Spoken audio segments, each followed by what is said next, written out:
Medyo weird kasi mabuto. Parang sa video na to, tetestingin natin ng Indian lifestyle for a day. Stay tuned. Morning mga katropa.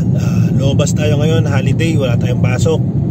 So punta kami sa bahay nung kapatid nung kasama ko. Tapos tingnan natin kung anong ginagawa nila pagka holiday dito, no? Pero ang sabi sa akin, ngayong araw na to, puro vegetarian tayo. Wala tayong karne ngayon, no? So, tingnan natin pagdating natin doon, okay? Good morning mga katropa. Nandito na tayo sa bahay nung kapatid nung kasama ko. So, magkakape kami sandali. And, ayan, no? Cute. Ito problema. Bakal yung baso. Hindi mawakan ang init ng kape. So, ayun. Almusal tayo, kape muna, mag-ayusin na ng pagkain. Mamaya pag may pagkain, napakita ko sa inyo. So, tikman ko muna yung kape sa home style, no?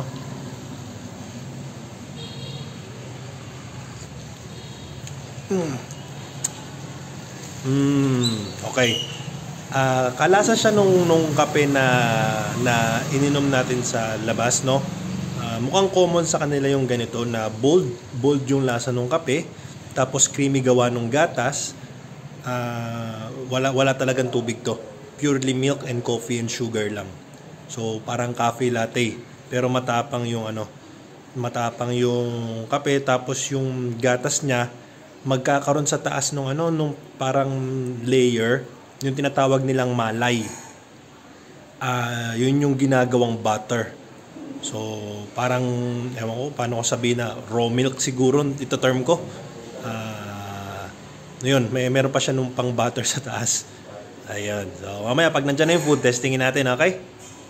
Okay mga katropa, ito ang ating almusal, niluto sa bahay. Meron tayong onion wada. So, kamukha lang ng wadang kinakain natin. Tapos, ito yung tinatawag nilang dahi wada. Dahi wada is wada, tapos binabad sa seasoned yogurt, seasoned curd, no? So, bago to, testingin natin yan. Ito yung chutney. So, testingin natin. Pakita ko sa inyo. Yan, ito yung ating wada.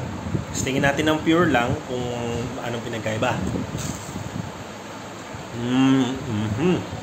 Ayun, sarap. Tulad nung unang tingin ko nito, nung pinakita ko sa inyo dati, masarap siya. Sobrang crunchy, tapos fine yung loob, smooth, no? Malasa. Parang yung mga hindi siya parang yung mga butchi sa atin or something like that. Pero alam mong tinapay siya, tapos iba yung dough niya. Mas malambot kaya sa tinapay. Siguro kasi nga, ewan ko kung saan gawa. So, testing natin, sausaw natin dito sa chutney, no? Uy, sobrang thick nung chutney. Coconut.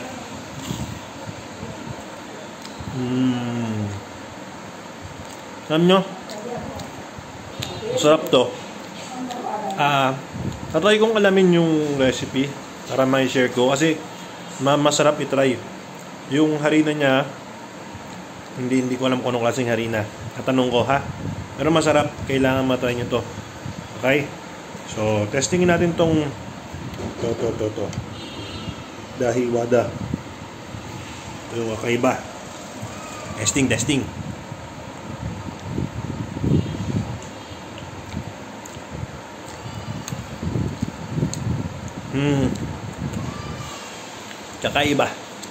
Kakaiba siya. Maasing gawa nung curd, no? Tapos medyo may pagkamalabsak siya yung texture niya.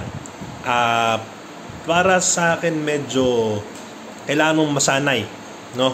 Hindi siya makakain ng lahat. Okay lang pang experience, no?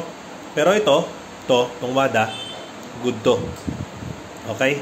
So, maya ulit. Hindi ko lang na-videohan nung ginagawa, pero mamaya ulit, ha. Ito mga katropa, lumabas tayo, no? Kasama ko ito yung mga kasama ko naglalakad. merong sidewalk vendors, no? Meron silang mga dahon-dahon pang paspas. Ito yung mga statwa, oh. Ito si Ganesha. Ito yung festival, siya yung may birthday. Ayan. Sa mga nanonood ng anime dyan at saka naglalaro ng games, kilala nyo kung sino si Ganesha. Oh, teka, naiwan tayo. Daming bumibili. Ayan, daming tao bumibili. Bibili sila ng statwa ni Ganesha para sa araw na to. Ayan, merong mga maliliit, merong mga malalaki, may makulay. Oh, merong mga ganto-ganto lang. Oh, teka, lapit tayo. Yan si Ganesha. Ito, mas malaking view. Yan, yung elepante ulo, 4 ang kamay. Oh, mamaya ikwento natin sa inyo kung anong story niya. Pagka medyo may time tayo, daming tao. Ito, lalaki, oh.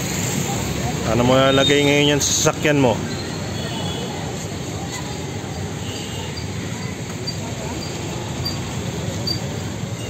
Yan, mga tropa, si Ganesha, no? Ang kwento niyan, yung nanay niya si Parvati, isa sa goddess. Asawa siya ni Shiva. Si Shiva yung pinakamalakas na god sa kanila, no? So naggawa ng statwa ng bata si Parvati, binuga niya ng hangin, naging bata. Ngayon, hindi alam ni Shiva yon. Bigla may isang araw naligo si Parvati, si Ganesha nasa labas. Ngayon, ang nangyari, dumating si Shiva.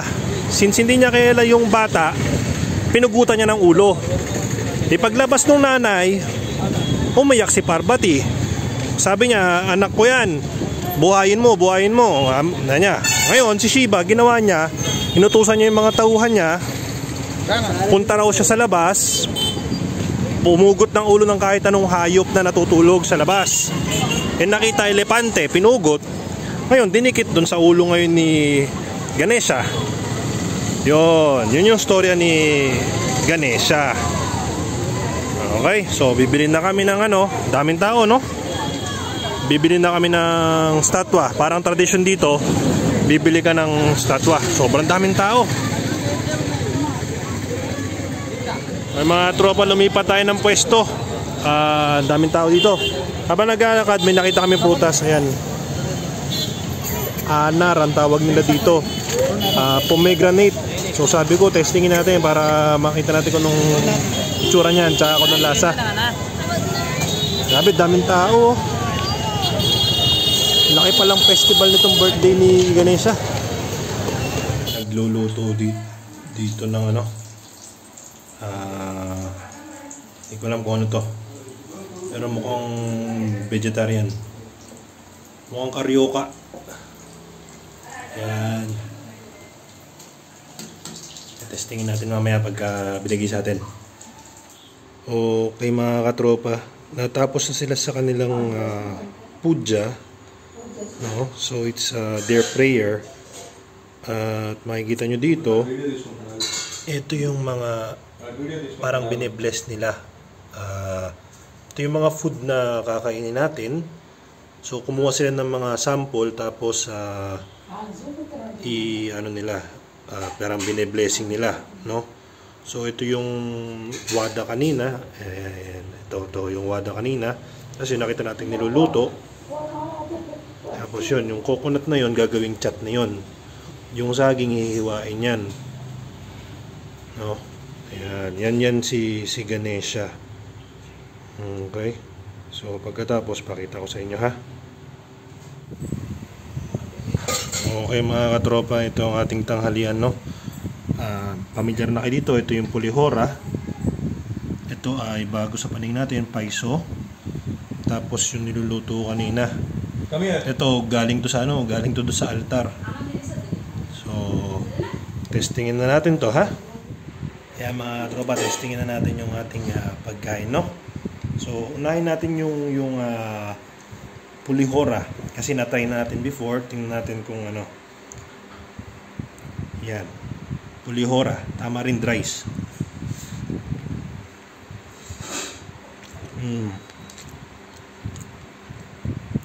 Alam mo, good talaga tong pulihora na to. Kasi tama yung asim nung tamarind niya. Tapos merong konting yung richness nung mga masala nila. Pero nangingibabaw yung tamarind. So katulad na explanation ko before, para siyang sinigang rice pero merong masala flavor. Okay to. Okay yung pulihora. Tapos ito, paisom. Tikman ko kung ano to, ha? Yan. Testingin natin. Sweet. Dessert pala to, dessert.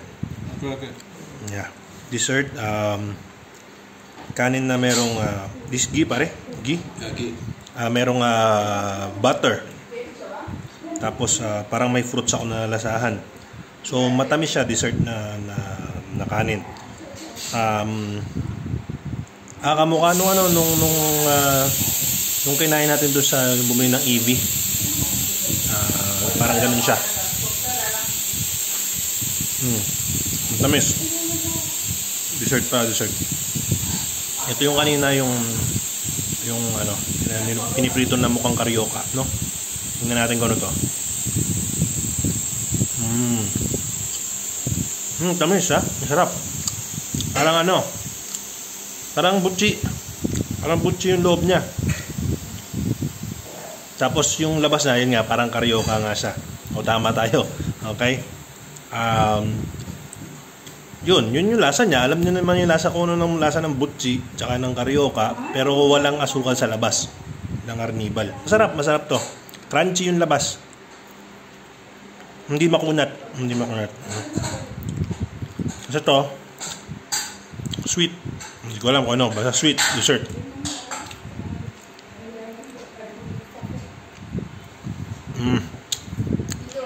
Sa itsura niya, iba yung expectation ko ng pagkagat ko. Maano siya? Magoma. Akala ko madudurog parang mga pulburon. Hindi pala, hindi. Matigas, lumalaban. Iba siya. Yung lasa niya, parang makakanin sa atin siguro. Ito, testing. Oo nga. Same material same ingredient. Kamukha sila. Gamit texture. Paano ba? Parang matabang yung lasa. Familiar to eh. May ganito tayo na parang kakanin na medyo matabang, no?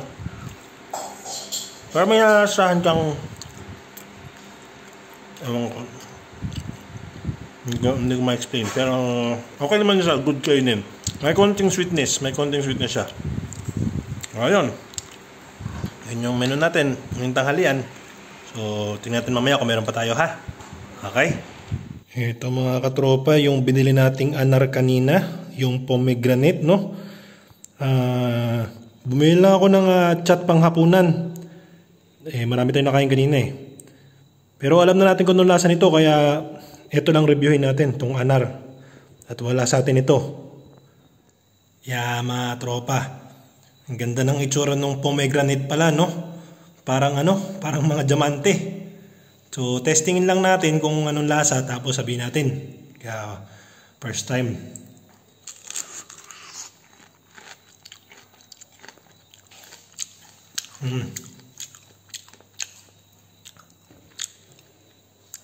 Okay, medyo weird kasi mabuto. Para siyang yung ubas. Para siyang ubas sa atin na may buto tas nginuyamo, no? Yung lasa niya, medyo matamis naman ng konti. Parang maliliit na ubas. Isipin mo yung ubas natin, paliitin mo, tapos may mga buto. So parang ganun yung nalasahan ko. Tapos parang suha yung niya, tatanggalin mo isa-isa. Ayan, ganyan. Ulitin natin, ha. Hindi ko masyadong naintindihan yung lasa eh.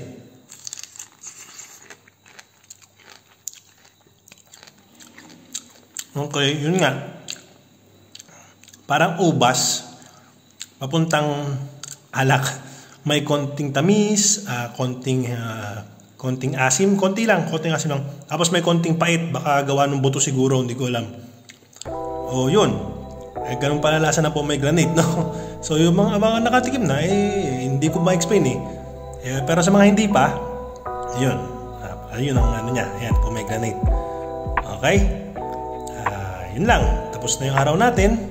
Sa susunod ulit, Daddy J saying good night. Paki-like and subscribe na lang ha. Bye!